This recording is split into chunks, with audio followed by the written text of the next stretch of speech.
গাজীপুরে পরিত্যক্ত অবস্থায় মিলেছে বেশ কয়েকটি অবিস্ফোরিত গ্রেনেড। সোমবার সকালে সিটি কর্পোরেশনের জোরপুকুর পাড় এলাকায় এসব গ্রেনেডের সন্ধান মেলে। বাড়ি নির্মাণের জন্য মাটি খননের সময় মাটির কলসের ভেতর গ্রেনেড সদৃশ কয়েকটি বস্তু দেখে আতঙ্কিত হয় শ্রমিকরা। খবর পেয়ে পুলিশ এসে নিরাপত্তার স্বার্থে জায়গাটি সিল করে দেয়। পুলিশের ধারণা এগুলো অবিস্ফোরিত গ্রেনেড। এরপর ঢাকা থেকে ঘটনাস্থলে পৌঁছায় বোম ডিসপোজাল ইউনিট, চালায় পরীক্ষা নিরীক্ষা।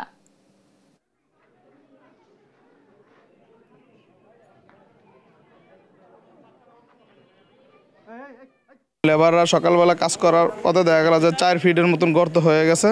তারপরে ওনারা একটা খালি একটা কলস পায়, কলসের ভিতরে যে আঘাত লাগার পরে এটা ভেঙে যায়। ওইখানে বোমা সদৃশ্য কিছু দেখতে পায়। হঠাৎ করে এখানে গ্রেনেড পাওয়া গেছে। এখন আমরা তো সবাই আতঙ্কিত ছিলাম যে বিস্ফোরণ হলে তো এটা সবাই অনেকের ক্ষতি হইতে পারতো। পাশে বাড়ি ঘর আছে। ট্রিপল নাইনে ফোন দেই, তো থানা থেকে ওরা আইসা শিওর করে যে এটা গ্রেনেড জাতীয় কিছু পুরানা।